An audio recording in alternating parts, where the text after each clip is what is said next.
tapi tak ada tolong orang. Dia kacau orang saja. Itu Li Kemin tahu cakap saja, tak ada tolong orang pun. Cakap pandai. Surat khabar cakap apa-apa tolong orang pandai. Tapi tolong tak ada. Belum undi punya dah mau, dia cakap wah tolong siapa? Kita mesti tolong orang punya. Tapi selepas undi dia dapat dia tak tolong apa-apa pun. Dulu masa Nakomeng menang, dia kata setahun sekali untuk orang-orang tua, lebih dari orang warga emas dia nak bagi 1,000. So after that, orang pergi pun masa Deepavali dia tak bagi apa pun. Tak ikut janji. Nak bikin jalan sini semua teruk. First of March saya accident, I dengan anak-anak 3 orang. I sudah buat police report. So I call Nakomeng, dia orang tak ada ambil telefon. Anak-anak saya pergi terus jumpa dekat pejabat, dia tak ada di sana. So kita telefon gerakan mari tolong saya. Dia orang bagi sumbangan RM500 dekat saya. No comment.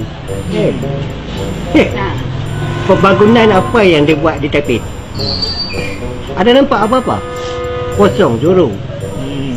Selama dia perintah 5 tahun ni, apa yang dia buat? 10 dah. 10 dah. 10 tahun. Tanpa disedari 10 tahun, apa pembangunan pun tak. Itu dia Tok Intan tu dia punya pandai lah. Jangan tolong komen lagi dah. Saya pergi cari Nikomeng. Saya submit lagi satu itu form itu semua kasih dia, tapi tak ada jawapan. Sampai saya marah dia punya orang. Saya boleh feel, saya tahu siapa boleh buat, siapa tak boleh buat. Atau you just okay. No. Dia sudah menang ini Taipei Sekarang saya orang pergi minta sama dia tolong. Dia pun tolong saya orang.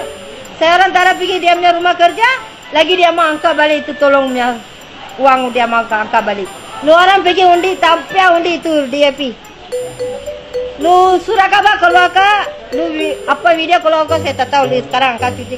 Apa keluar ke? Saya tak ada takut. Tapi lu orang tahu saya undi sama itu DAP.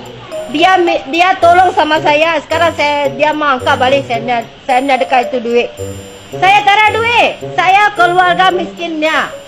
Saya punya anak-anak semua kecil. Saya 2 orang juga kerja.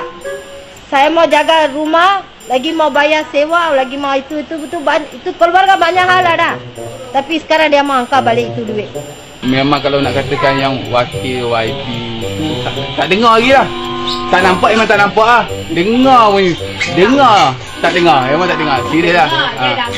Nampak memang tak nampak lah. Kod datang turun kan. Itu je lah. Kecewa lah juga lah. Jarang mari saja tanya undi, tapi jarang tak tolong. Barisan sudah banyak tolong. YB nya daripada Olong ni. Yang terdekat daripada Olong ni kan. Langsung tak tengok. Tak tanya berita langsung. Kemudian saya pergilah mengadu hal cerita dia. Yang komen tak ada, dia tu wakil di Olong ni. Dia cakap kami bukan kerajaan punya orang.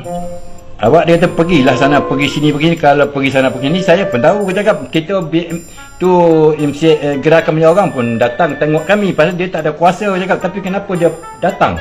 Boleh kata dia hari-hari datang tengok melawat. Kalau dia nak pilih di Teluk Intan, kena berhati-hatilah. Kami dah tertipu banyak dengan dia. Memang saya tak pernah jumpa pun dengan dia.